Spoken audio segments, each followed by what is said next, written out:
Hi everyone, Mrs. Tatter here. So the purpose of this video is to show you how the graph of sine is generated and to start making connections. You're going to see you can prove that this is correct if you have your graphing calculator or your phone that has sine, cosine, and tangent buttons on it, or you can go to Desmos.com and click the scientific calculator option.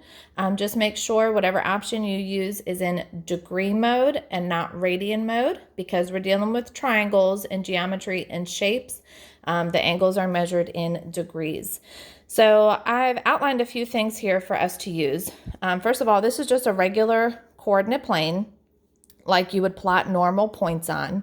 I labeled what the signs are of the points in each quadrant. That's going to come in handy. I've set up my graph. So we're going to be graphing sine. If you remember, sine is opposite over hypotenuse. So that's the only trig ratio that we're going to be using for this, because I want all of these to represent sine, opposite over hypotenuse. When we graph sine, the input, or the x, is actually the angles. So I've started by labeling 30, 60, 90. I also made a table here so we can kind of keep track of all the angles that we do. And what I'm going to be plotting on the y-axis are the answers that I get when I figure out opposite over hypotenuse. All right, a couple of rules for graphing on the coordinate plane. We're going to be going in a counterclockwise position, and that keeps the angle positive. And if you notice, here's 0. So for this particular graph, I'm only graphing the positive angles, so I'm going to be measuring my angles counterclockwise. And we always start here. That's just the rule. That's where we start. Another rule, the triangle has to be on the x-axis. I can't draw it up here against the y-axis. The triangle has to be laying flat on the x-axis, either over here or over here. And a couple of other geometry rules that you probably haven't seen in a while. Linear pairs. So like if this angle is 60 degrees and they're on a flat line, so it's basically just a line that's been split into two sections, then they have to add up to 180. So if I know that part of it is 60, the other part of it has to be 120, because those add up to 180 degrees. I'm also probably going to use complementary angles. So same thing, but with a 90-degree angle. It's in two sections. So if I know that one section is 30 degrees, that means the other section has to be 60, because they have to add up to 90. The other thing that I'm going to be using throughout this whole video is what the last video was on. 30, 60, 90 triangles. And I'm going to be making my short leg 1. My hypotenuse then is 2, because the hypotenuse is double the short leg. And my long leg will be the square root of 3. We figured that was the ratio, and we proved that through the Pythagorean theorem in the last video. All right. So again, the goal for you is to see how this is formed and to try to make a few connections. I don't expect you to understand 100% of everything that's going on. You might have to watch this more than once, but again, I'm just trying to show you where this comes from. It's going to be really important if you're going to take Math 4 or Pre-Calc that you have a deep understanding of sine, cosine, and tangent, and you're not just kind of blindly following along with the acronyms and the rules, because the problems will start to get easier once you actually understand what the patterns are. All right, so I'm going to start off in the first quadrant.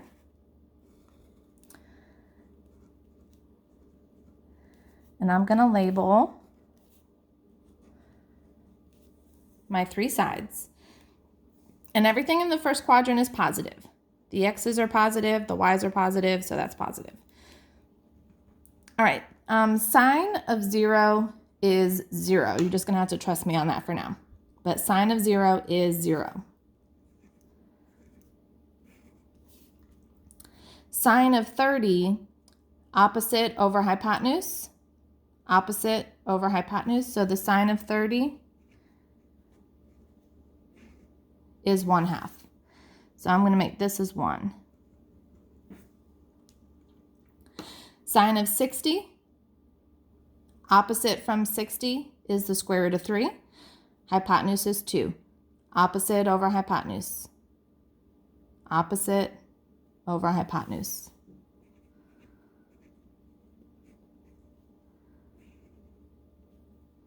All right, and that is a little bit less than 1. If you do it on the calculator, that comes out to be 0.866. So the sine of 60 is a little bit less than 1. All right, we can actually find the sine of 90. We don't normally do it. You've never done it before, but if you think about the ratio opposite over hypotenuse, opposite from 90 is 2. The hypotenuse is also 2. So opposite over hypotenuse, 2 divided by 2 is 1. All right, now I am done with the first quadrant. The first quadrant goes from 0 degrees, where we start, all the way up to 90 degrees. All right, so my next triangle will have to be in this quadrant.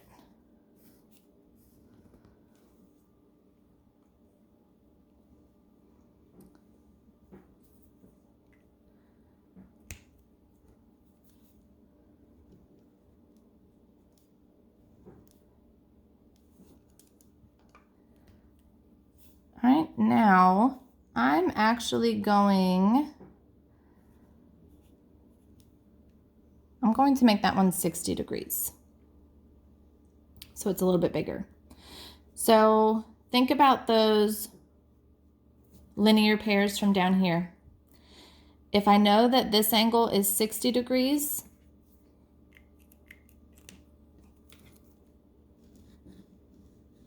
then this angle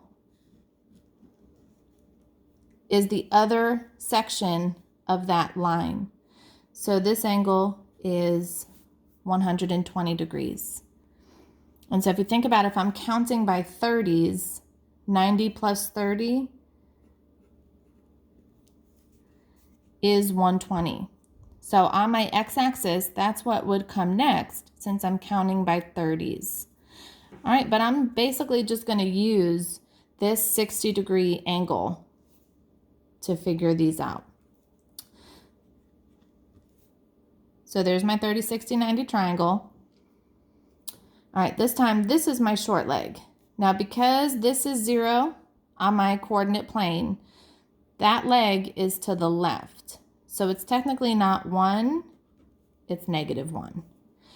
This is still positive because it's up, and that's my long leg.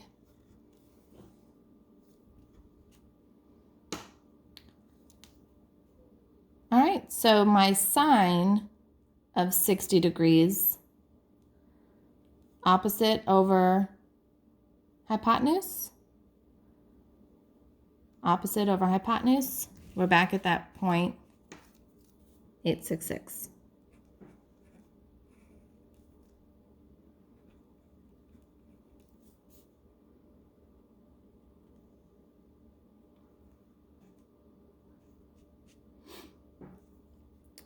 All right, the next one would be 150. So I'm gonna try to erase this one a little bit. So now I don't want to go 120 degrees.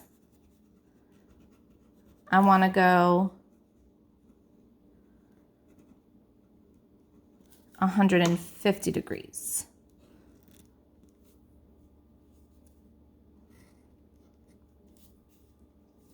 So now I have this whole section is 150 degrees.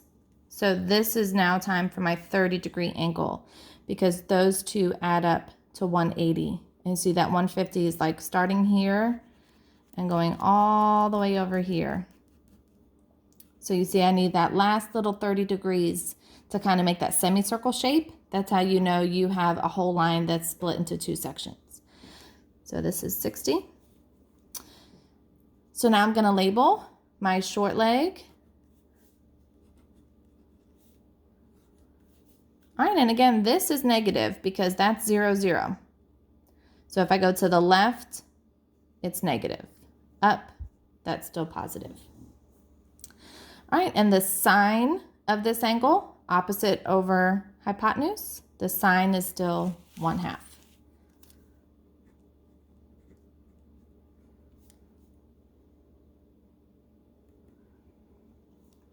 All right, so I don't know if you can see the symmetry, but you see what's starting to happen? It went up to 1, but now I'm kind of starting to go back down. See how this is almost like a line of symmetry? So the next one I'm at is 180.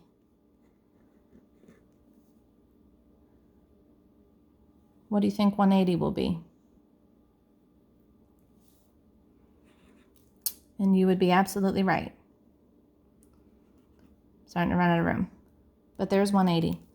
So there's part of my sine graph so far. And that's from quadrant 1 and quadrant 2. All right, now we're going down into quadrant 3.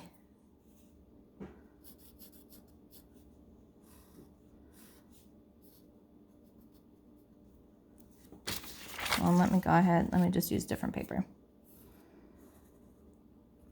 All right, so now we're going into quadrant 3. So I'm counting by 30s. I have 180. 180 plus 30.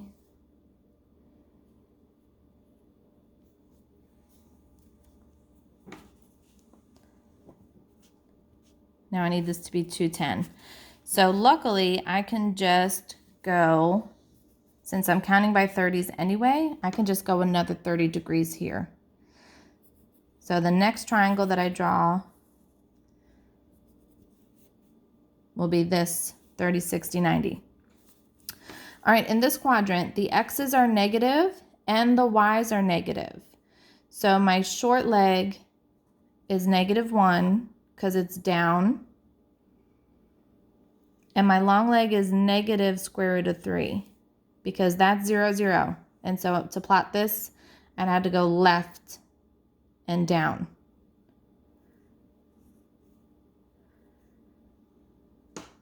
All right, so the sine of 30, opposite over hypotenuse, is now -1 over 2. -1 over 2.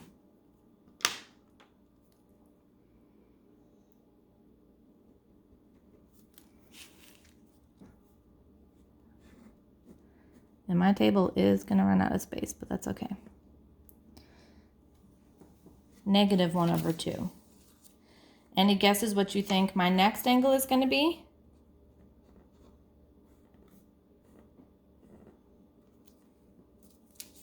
$240.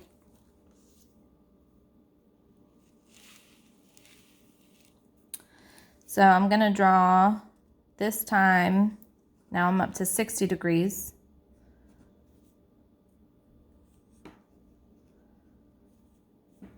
So again, this would be negative, and that would be negative.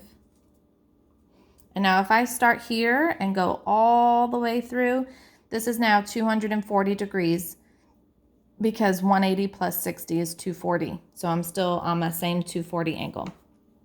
All right, sine of 60, opposite over hypotenuse. So negative square root of 3 over 2.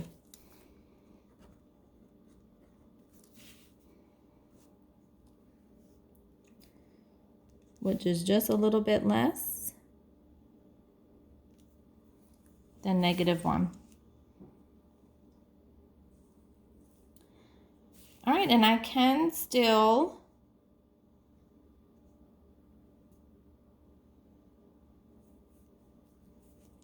find the sine. The next one would be 270.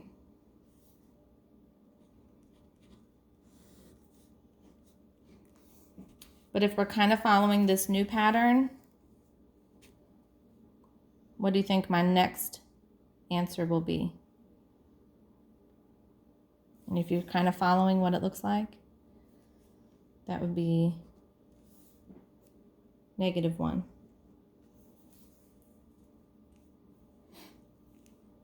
All right, and everything is starting to get a little bit messy, and you can probably already see the patterns from this point. But what do you think it's going to do now that it's reached -1? On the positive side, it reached +1 and then came back down. Well, now we've reached -1. It's going to come back up.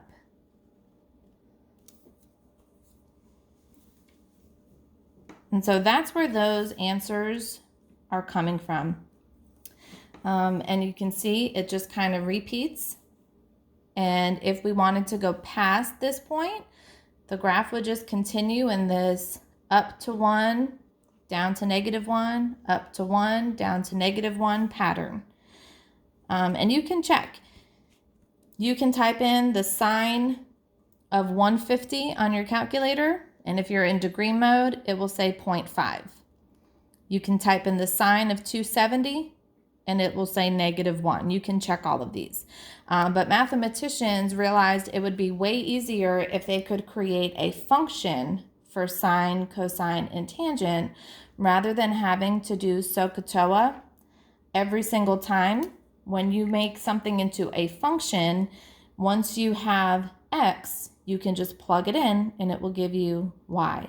That's how your calculators were programmed, so that we can use SOHCAHTOA to find missing sides of triangles.